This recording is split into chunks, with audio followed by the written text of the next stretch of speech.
La possession diabolique est-elle réelle? Réponse à la question du frère Greg Dia. Eh bien oui, Greg, la possession diabolique existe vraiment. Aussi vrai que Dieu et les anges existent. De même, il est vrai que le diable et les anges déchus, que sont les démons, existent aussi.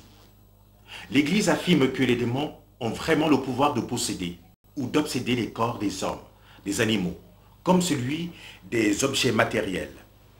La possession est le phénomène par lequel le démon envahit le corps d'un homme et on prend totalement le contrôle.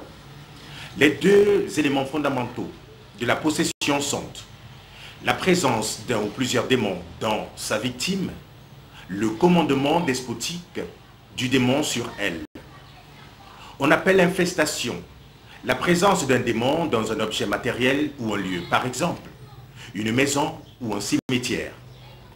Les personnes qui souffrent d'une possession sont appelées énergumènes, obsédées, démoniaques ou possédées. L'Évangile cite de nombreux cas de possession.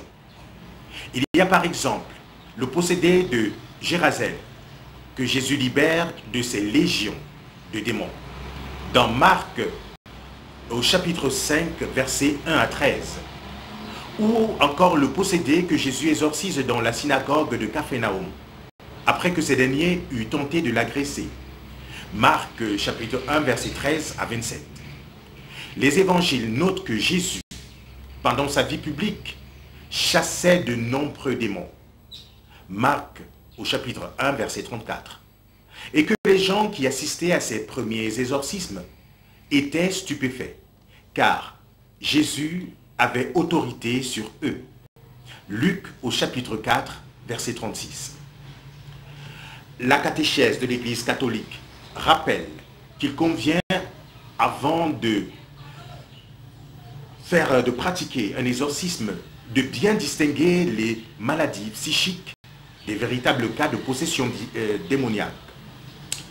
On distingue plusieurs types de possession, notamment la possession par des esprits humains, des sorciers, par des esprits des eaux, des forêts, des mânes des ancêtres ou esprits de mort, beaucoup plus répandus en Afrique.